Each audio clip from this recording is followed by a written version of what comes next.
유엔 안보리 대북제재위원회 전문가 패널이 북한의 핵무기 소형화 가능성과 함께 불법 해상 환적과 노동자 파견 문제를 지적한 것으로 전해졌습니다. 보고서 공개는 안보리 이사국들의 승인을 통해 이루어지는데 대북제재 위반에 연루된 것으로 알려진 중국과 러시아가 동의할지 주목됩니다. 함지하 기자가 취재했습니다. 국제사회 대북제재를 감시하는 유엔 안보리 대북제재위원회 전문가 패널이 3일 중간 보고서를 위원회에 제출했습니다. 로이터 통신과 일본 NHK 등이 입수해 일부 공개한 내용에 따르면 북한은 핵무기 프로그램을 밀어붙이고 있으며 탄도미사일 탄두에 들어갈 수 있는 소형화된 핵무기를 북한이 개발했을 가능성을 일부 국가들은 믿고 있는 것으로 돼 있습니다. 특히 북한이 고농축 우라늄 생산과 실험용 경수로 건설을 포함한 핵 프로그램을 이어가고 있으며 유엔 회원국 중 한 나라는 북한이 핵무기를 계속 생산하고 있는 것으로 평가하고 있다는 내용도 보고서에 담긴 것으로 전해졌습니다.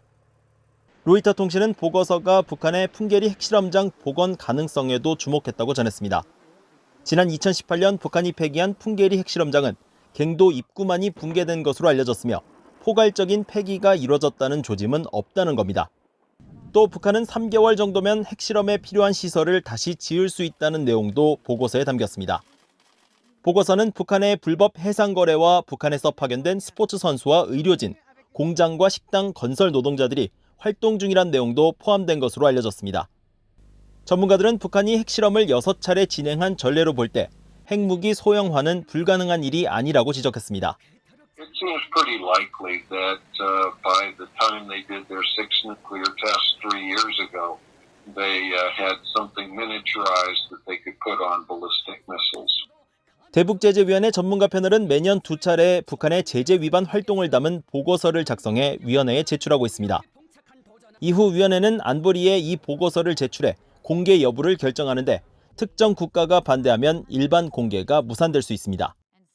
실제로 미국은 지난 2018년 중간 보고서에 대해 러시아가 전문가 패널을 압박해 자국이 연루된 제재 위반 내용을 고치도록 했다면서 수정된 보고서의 공개를 거부해 현재까지 2018년 중간 보고서는 미공개 상태입니다.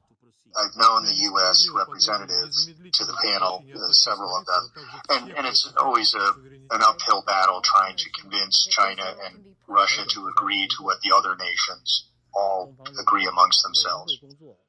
북한의 핵무기 소형화 가능성과 대북제재 위반 사례들이 유엔의 공식 보고서에 담긴 것으로 알려지면서 교착 상태에 빠진 미북 비핵화 협상에 어떤 영향을 미칠지 주목됩니다.